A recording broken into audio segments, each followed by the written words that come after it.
di Timbalan Presiden PKPM, dan hari ini kita meneruskan sesi bibliofilia atau lebih dikenali sebagai sesi kupasan buku yang dianjurkan oleh pihak PKPM. Dan untuk maklumat rakan-rakan dan hadirin yang menonton siri bibliofilia kita hari ini, bibliofilia secara umumnya adalah sisi kupasan buku dan kita membahaskan buku-buku yang kita merasakan menarik, yang mana kita akan mengkritik dan mungkin akan ada penambahan idea. Di sini adalah ruang untuk kita memberi kebebasan kepada ahli kita untuk menyediakan ruang dari sudut pandang mereka terhadap sesuatu karya. Dan hari ini kita meneruskan siri biblio khas kita, dan kita menjemput Datuk Wan Ahmad Fauzi Wan Hussein. Beliau merupakan penasihat undang-undang dan integriti daripada Universiti Malaysia Perlis. Assalamualaikum Datuk. Waalaikumsalam warahmatullahi wabarakatuh. Okay, baik. Sebelum ini kita bersama dengan Dr. Helmi Ramli. Beliau banyak mengupas berkenaan dengan isu kalimah Allah dan juga beberapa pandangan ringkas yang mungkin saya boleh katakan merujuk kepada pandangan cendekiawan seperti Prof. Alatas. Dan hari ini kita juga bersama dengan Dr. Wan Ahmad Fauzi dan mungkin ada pandangan yang berbeza dan mungkin ada kupasan yang menarik yang bakal kita boleh dengar selepas ini. Dan sekarang saya mempersilakan Datuk untuk membahas satu karya yang sangat menarik, Devolusi Bahasa dan Asas Tamadun. Tanpa membuang masa, kami PKPM mempersilakan Datuk Wan Ahmad Fauzi Wan Hussein untuk membahas, mengkritik karya yang bakal dibahas selepas ini. Wallahualam. Dipersilakan. Bismillahirrahmanirrahim. Alhamdulillahirrahmanirrahim. Wassalatu wassalamu ala asyrafil anbiya mursalin wa ala alihi wa ashabihi ajma'in. Assalamualaikum warahmatullahi wabarakatuh. Terima kasih saudara Lutfi. Jadi saya ucapkan terima kasih kerana sudi menjemput saya untuk beri ulasan ke atas buku Revolusi Bahasa dan Asas Tamadun yang telah dihasilkan oleh sahabat saya, Profesor Dr. Solehah Yaakob. Jadi pada malam ini saya tidak berhasrat membahaskan terlampau teknikal, dan sudut pembahasan yang ingin saya fokuskan, apungkan kepada para pendengar semua, lebih kepada bagaimana bahasa dan tulisan amat penting dan bagaimana Profesor Solehah cuba membuktikan, dan saya rasa beliau berjaya membuktikan bahawa bahasa Arab itu merupakan bahasa asal. Bahasa yang Allah SWT ajarkan kepada Nabi Adam, dan Nabi Adam turun ke bumi dengan bahasa Arab. Maksudnya bahasa Arab itu merupakan bahasa asal bagi manusia. Itu satu kajian sumbangan besar yang dibuat oleh Profesor Solehah dalam buku beliau ini. Kenapa saya mengatakan bahawa kajian ini amat penting? Seperti mana saya mulai tadi, bahasa dan tulisan merupakan dua perkara yang menggariskan ketamadunan manusia.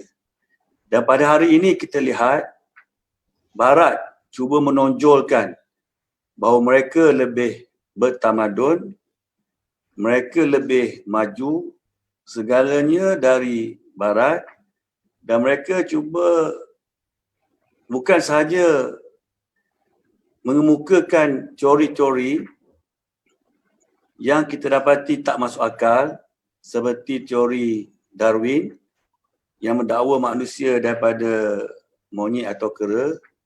Bahkan mereka cuba menafikan bahawa ketamadunan Islam itu merupakan ketamadunan manusia yang paling awal daripada Nabi Adam AS. Dan aspek inilah yang kita lihat Profesor Solehah cuba untuk menjelaskan kepada kita bahawa apabila dipetik di dalam Al-Quran, perbualan di antara Allah SWT dengan para malaikat berkenaan dengan Nabi Adam berhujahkan, berlandaskan kepada fi'il amal, iaitu perintah. Profesor Soleh mendokong ataupun menyokong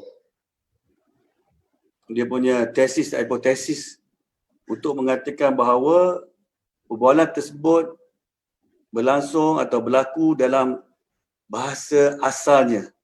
Bukannya satu penceritaan. Jika sekiranya satu penceritaan, maka itu boleh dalam bentuk tafsiran.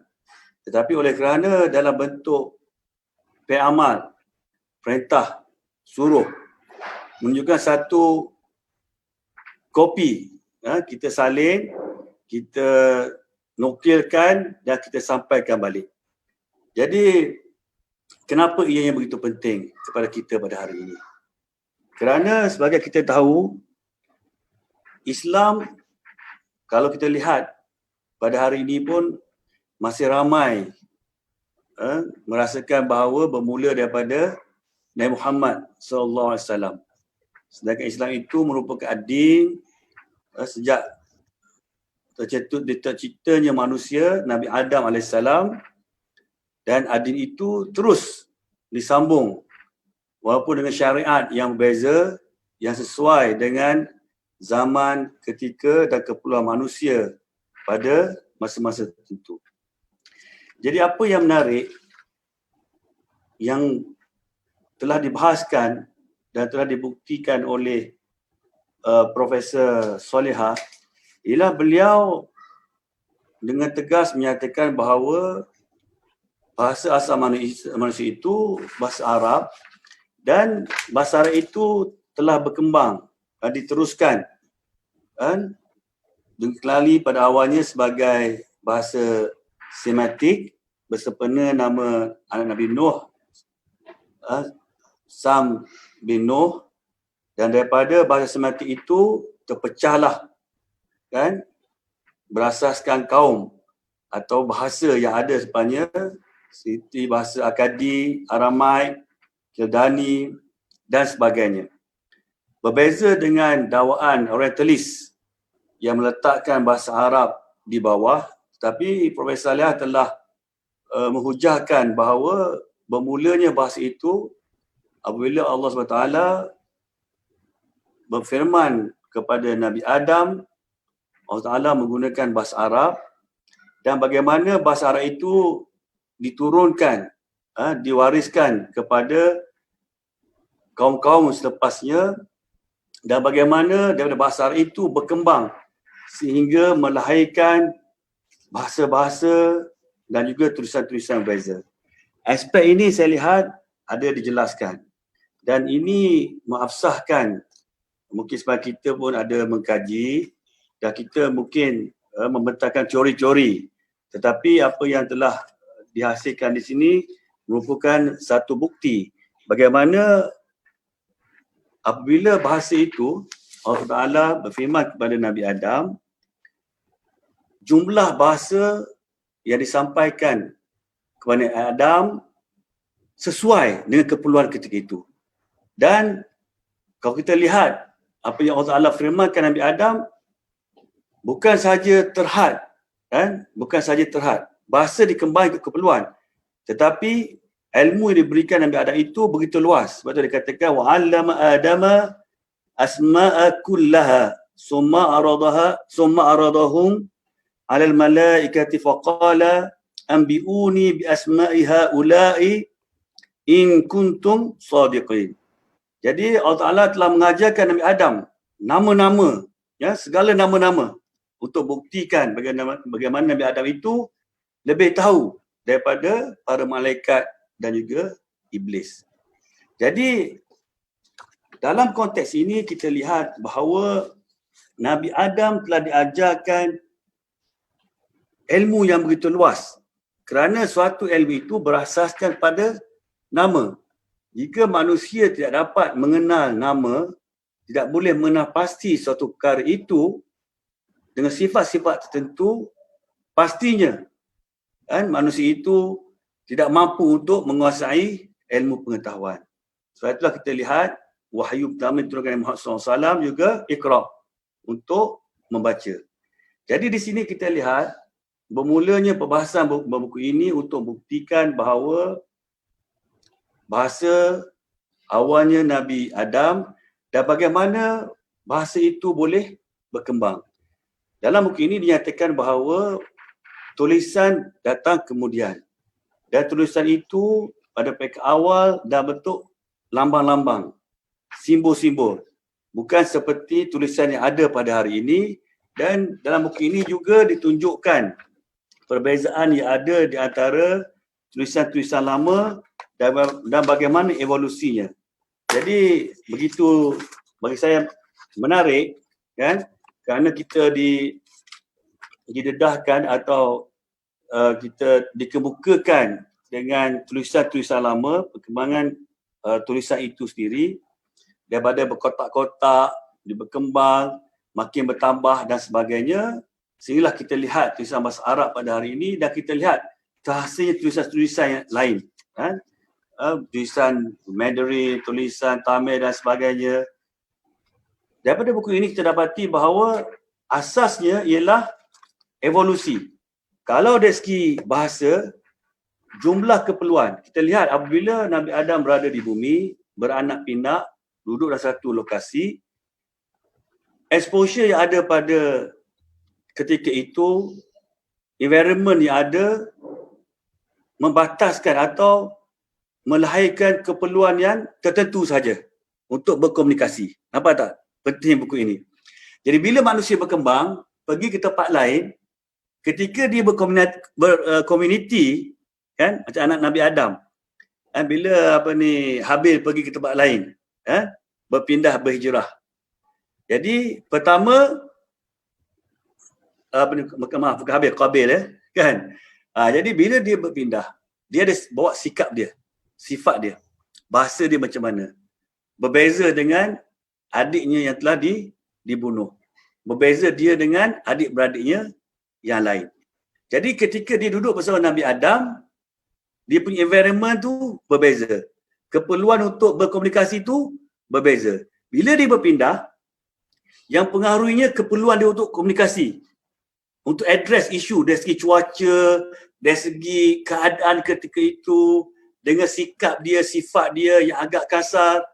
Jadi dia akan melahirkan bermulanya evolusi, perbezaan di antara anak Adam yang berada di suatu tempat, di suatu tempat lain, dan daripada mereka ini, bila mereka beranak pinak, maka lahir lagi evolusi yang mencambahkan bahasa, yang mencambahkan jumlah kata-kata, sehingga kita lihat ada perbezaan. Itu kata orang satu perkara yang begitu menarik, dan yang menambahkan lagi variasi kepada bahasa itu adalah bermulanya manusia cuba berkomunikasi melalui lambang-lambang simbolik untuk merakamkan peristiwa yang berlaku. Apabila mereka sama ada menulis dalam helaian ke, menulis di dinding ke, di batu ke sebagainya, di atas kayu ke, kita lihat tulisan Mismariah, kan, yang berpaku tu kita lihat satu penemuan yang begitu menarik dari bentuk tulisan seperti mana yang dibahaskan oleh Profesor Solihah. Kalau kita lihat di sini, kan, Gilgamesh ke apa, kan, Epic Gilgamesh, Epic Gilgamesh dan penulisan Mismariah. Jadi kalau kita lihat di sini, bila ada wujudnya perlambangan, tulisan, bila manusia mula menulis, mula melukis, ini bermaksud dua perkara. Yang pertama, merakamkan apa yang ada. Okey. Yang kedua, komplimen. Mereka mungkin tak boleh menyebut lagi, tapi mereka menggambarkan suatu perkara dalam bentuk lambang, simbolik dan sebagainya. Jadi bila kumpulan manusia, komuniti itu masing-masing berhadapan dengan situasi yang sama, nampak tak? Dia nak menceritakan, tapi sirwatullah, kan, dia punya jumlah dia tak mampu nak khazanah. sebut.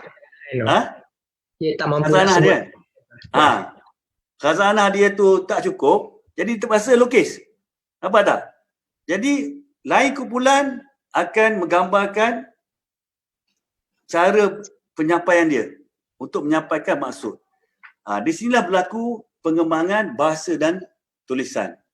Ini yang menarik apabila Prof. Saleh ditunjuk tulisan-tulisan yang ada. Okey. Seterusnya, apa lagi kepentingan yang dihasilkan oleh buku ini?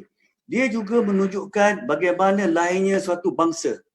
Daripada satu kumpulan etnik yang lahir, daripada kumpulan etnik itu lahir, maka akan terbentuk satu kabilah, kemudiannya lahirlah satu kerajaan. Dalam kerajaan ini bagaimana Profesor Salihah membuktikan bahawa bangsa Arab merupakan bahasa bertamadun dan bagaimana beliau mengemukakan hujah bahawa Hebrew itu bukan satu tulisan atau bahasa yang dominan, yang bertamadun kerana dipertuturkan oleh golongan bawahan. Sebaliknya bahasa Arab, Akadi ataupun Aramaid lebih bawah daripada bahasa Akadi itu, lebih kata orang bersifat dominan daripada Hebrew. Sekaligus kan Prof. Salihah cuba menunjukkan bahawa pengaruh yang ada bangsa yang bertutur dalam bahasa Akadi, bahasa Aramaik ini merupakan bahasa yang lebih bertamadun. Jadi untuk menafikan dakwan Yahudi bahawa mereka lah dominan di tanah Arab, orang Arab ni datang kemudian dan sebagainya, mereka lah pemilik bumi Palestin dan sebagainya. Bagaimana Prof. Salihah mengatakan bahawa even Nabi Ismail pun belajar daripada kumpulan kabilah Jurhum untuk belajar bahasa Arab Fusha. Jadi di sini kalau kita lihat dari sepintas lalu, kita tengok satu sebenarnya penceritaan biasa. Tapi di sinilah mengasaskan untuk menilai bangsa yang bertamadun. Tulisan yang bertamadun. Kerana kita lihat selepas berlaku Renaissance, Age of Enlightenment, Barat cuba menonjolkan bahawa mereka lah yang memegang ketamadunan. Dan mereka cuba memadamkan daripada sejarah, even mereka cuba memadamkan ajaran-ajaran agama. Meletakkan agama itu sebagai tahyul, membawa pada kemunduran, membawa kepada kesesatan, tidak segala buruk kepada agama. Mereka meletakkan akal, mereka meletakkan sains yang mereka cipta itu bermulanya tamadun. Tapi dengan adanya kajian seperti ini meletakkan bahawa sejarah manusia bermula lebih jauh dan bahasa serta tulisan itu boleh menunjukkan ketamadunan yang ada pada manusia. Dan di sini juga saya lihat buku ini penting dari sudut silsilah manusia untuk mengukur umur manusia daripada zaman Nabi Nuh hingga Nabi Isa dan Nabi Isa kepada zaman kita pada hari ini. Dan saya rasa buku ini pun boleh dipertingkatkan lagi perbahasan. Buku ini telah memberi satu kata orang mungkin penerbitan awal untuk menggambarkan keseluruhan episod dan boleh diulas, diperincikan lagi, diperbahaskan lagi, dipalsi lagi sudut-sudut lain pula yang lebih spesifik. Sebagai contohnya kita perlu maknanya boleh menenggelamkan atau menyisihkan naratif barat. Ketamadunan manusia itu berasaskan kepada zaman batu, zaman logam, zaman besi dan sebagainya.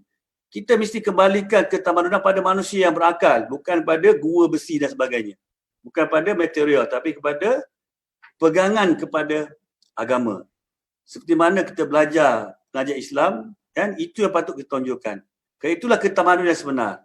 Kita kena tunjukkan balik zaman itu berasaskan kepada Nabi-Nabi. Bukan kepada yang cuba dibawa oleh Barat, kerana bagi Barat ni manusia ini bermula daripada beruk, monyet. Sebab tu dia ada zaman batu, zaman manusia tak ketamadunan. Dia anggap lepas manusia boleh bercucuk tanah ni baru dalam 100-200 ribu. Kan? sebelum ni manusia tak reti wujud tanam. Sedangkan kita lihat dari sejarah manusia, kan, Qabil dan Habil mereka persembahkan persembahkan hasil ternakan, hasil tanaman masing-masing kepada Nabi Allah Adam. Jadi kalau kita lihat dari perspektif ini, buku ini bukan sahaja berbentuk kajian ilmiah yang bahaskan tentang evolusi bahasa, revolusi bahasa, tapi juga menggariskan asas-asas ketamadunan yang ada. Dan dari buku ini kalau dikembangkan lagi, maka insya-Allah kita dapat menjadikan dia satu premis untuk menjawab dakwaan barat bahawa semuanya ketamadunan datang daripada mereka dan mereka cuba untuk menafikan apa yang ada pada kita orang Islam. Bahkan dari sudut orang Melayu sendiri, kita boleh gunakan hasil kajian ini. Bagaimana kita lihat di alam Melayu, orang Melayu, bangsa Melayu, dari dulu lagi, dari zaman kerajaan Melayu tua di Jambi, Sriwijaya, sudah mempunyai tulisan yang lama, tulisan Melayu kuno. Kemudian bila Islam datang, tulisan Jawi itu wujud daripada bahasa Arab sehingga menjadi tulisan Jawi pada hari ini rasmi bagi kita. Bagaimana kita mempunyai bahasa sendiri, kita mempunyai tulisan sendiri. Kalau tengok Amerika pun, mereka menggunakan bahasa Inggeris. Tulisan pun berasal daripada Inggeris. Tapi kita orang Melayu, kita punya bahasa dan kita mempunyai tulisan kita sendiri. Menunjukkan kita mempunyai ketamadunan yang unggul. Sebab bukan semua bangsa di dunia pada hari ini, mereka mempunyai tulisan dan juga bahasa mereka sendiri. Jadi inilah dapatan saya yang saya lihat hasil sumbangan buku ini kepada kita. Dan pastinya, dan saya percayalah Profesor Soleh pun bukan ini sahaja buku yang dihasilkan atau setakat ini, pasti beliau mempunyai perancangan untuk mengembangkan lagi kajian beliau. Jadi itu saja buat setakat ini pandangan saya yang saya fokuskan kepada sudut bahasa dan tulisan dan bagaimana ia berguna pada kita. Terima kasih. Baik, terima kasih kepada Doktor atas perkongsian sebentar tadi. Dan saya fikir perkongsian sebentar tadi lebih nero kepada isu bahasa dan juga bagaimana lahirnya salah satu bangsa yang disebut, dimention oleh Datuk sebentar tadi. Dan saya tertarik dengan satu kata-kata Datuk, iaitu berkenaan dengan yang pertama, kita sedia maklum bahawa karya ini dia sifatnya menafikan teori barat, yang pertama. Yang keduanya lah, Datuk mengatakan, ini paling penting, Datuk mengatakan bahawa mengembalikan ketamadunan kepada manusia yang mempunyai akal. Dan ini sangat menarik. Kalau sebelum ni kita, bagaimana kita maklum, kita rujuk kembali sejarah yang ditulis dalam sejarah kita, dalam buku-buku teks yang menyatakan bahawa tamadun ini bermula Paleolitik, Neolitik. Jadinya kata-kata Datuk ini sangat bermakna, iaitu mengembalikan ketamadunan kepada manusia yang mempunyai akal dan merujuk kembali silsilah Nabi. Sebab kita sedia maklum bahawa karya yang ditulis oleh Prof. Solehah ni, dia merujuk kepada silsilah Nabi. Dia tidak memisahkan, tidak merujuk hanya satu tamadun, tapi apabila dia merujuk kepada silsilah Nabi, akhirnya dia menemui keterkaitan antara tamadun ini dan tamadun yang lain. Wallahualam, saya fikir kita cari lagi soalan untuk malam ini. Dan saya fikir mungkin kata-kata terakhir daripada Doktor dan pandangan yang baru mungkin kepada Doktor berkenaan dengan karya ini. Dan mungkin kalau ada kritikan, kita boleh kemukakan. Ya, itulah yang saya kata tadi. Bagi saya fokuskan dari sudut bagaimana buku ini boleh menafikan teori-teori barat dan mengembalikan manusia kepada beragama dan dapat mengukuhkan ajaran Islam itu sendiri, menjawab begitu banyak tomohan yang dibuat oleh barat sehingga melahirkan manusia yang tidak bertuhan. Jadi melalui kajian yang ada, dia menghubungkan antara kajian saintifik yang ada, dan bahaskan dengan bukti melalui kitab suci, kan. Cuma saya pun ada bincang dengan Prof Salihah, Profesor Salihah. Maknanya satu perkara yang jelas 4,500 tahun Nabi Nuh kepada Nabi Isa dan Nabi Isa pada kita 2020, kan. Jadi kalau kita lihat sini 4,500 campur 2020, kan. Yang atas lagi itu merupakan area, grey area, kan. Prof Salihah dah ni merujuk kepada kajian barat yang meletakkan sejauh mungkin 40,000 tahun keseluruhan hayat manusia yang ada, kan. Tapi kalau kita lihat dari sudut lain pula, dengan silsilah yang ada, jumlah silsilah yang ada, mungkin satu kajian lebih mendalam untuk melihat sendiri penemuan yang dikatakan manusia itu yang berusia puluhan ribu tahun itu, adakah menepati manusia sebenar atau juga merupakan erectus, Homo sapien, Homo erectus. Jadi mungkin kajian ini yang Prof Salihah boleh tengok balik, kan. Sebab yang menariknya, Prof Salihah telah membentangkan dari silsilah ini, dia silsilah, kan. Usia manusia selepas Nabi Nuh dan Nabi Adam berasaskan pada penemuan barat. Penemuan barat itu berasaskan pada apa? Kita baca apa yang ditulis dan kita lihat sendiri. Jadi ini area barangkali yang boleh buku ini boleh meninjau lebih jauh untuk mengkaji balik, dan barangkali akan ada satu titik pertemuan, kerana kita lihat setengah pengaji mengatakan umur manusia 8,000 tahun, ada 10,000 tahun. Gap di sini 40,000 tahun. Ini perbezaan yang ada yang dikaji oleh pemikir Islam. Jadi Prof Salihah membentangkan, mengatakan jumlah ini kerana berasaskan scientific discovery.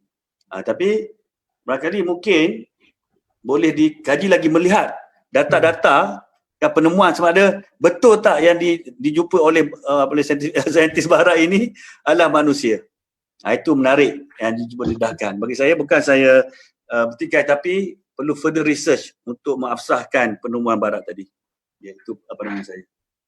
Jadinya cadangan doktor untuk further research berkenaan dengan kajian yang dijumpai oleh barat, Prof Salihah dan sebagainya lah. Ya. Saya fikir sudut ini sudut menarik. Ya, sudut menarik untuk dibuat kajian lebih lanjut, kerana dapatan ini diambil daripada kajian dibuat oleh barat, kan. Kalau kita lihat gap antara Nabi Nuh dan Nabi Adam ni, kalau kita letak 20,000 tu terlampau jauh, kan. Tapi Prof Salihah bergantung kepada dapatan barat untuk mengukur jumlah tu. Mungkin Prof Salihah dia boleh mengkaji penemuan barat itu, DNA dan sebagainya, untuk meneliti mungkin dapatan itu ada kekurangan-kekurangan tertentu. Isu umur manusia pun agak menarik sebenarnya, kan. Amat menarik, ya. Baik, saya fikir kita mungkin sudah selesai, betul Datuk, untuk malam ini. Ya. Dan untuk maklumat rakan-rakan, siri bibliografia ni kita akan adakan sebanyak 4 siri, dan ini merupakan siri kedua, dan kita masih lagi meneruskan siri lecture kita bersama dengan Profesor Dr. Salihah pada hari Jumaat. Dan kalian yang berminat boleh terus menonton live kami yang sebelum ni, dan kita akan lanjutkan live seperti biasa pada pukul 9 malam. Dan untuk maklumat rakan-rakan, ini penting, kami sudah mengedarkan foto gambar-gambar berkenaan dengan jualan buku ini. Kita dah tampilkan beberapa poster. Dan hari ini kita bagi ruang sehingga pukul 12 malam, dan esok insyaAllah kami akan post ke seluruh negara untuk batch yang kedua. Dan mungkin sebelum ni Dr. Helmi antara penerima batch yang pertama, jadinya beliau mempunyai ruang untuk membaca dan mengkarya dan mengkritik, dan kita akan post karya tersebut, buku tersebut pada rakan-rakan pada hari esok. Jadinya kita beri ruang pada rakan-rakan untuk mengisi link yang telah diberikan kami di ruangan komen. Wallahu alam, saya fikir itu saja untuk kita pada malam ini. Kita jumpa bersama saya lagi pada hari Jumaat, iaitu siri lecture yang kita akan masuk dalam bab ke-4 ke-5 bersama dengan Profesor Dr. Salihah. Alhamdulillah kita sudah pun selesai untuk malam ini, dan saya fikir kita mengakhiri pertemuan kita dengan tasbih kafarah dan suratul Asr. Bismillahirrahmanirrahim. Wal 'asri innal insana lafi khusr. Baik, kita jumpa pada siri akan datang. Wallahu a'lam. Assalamualaikum warahmatullahi wabarakatuh. Waalaikumsalam warahmatullahi wabarakatuh.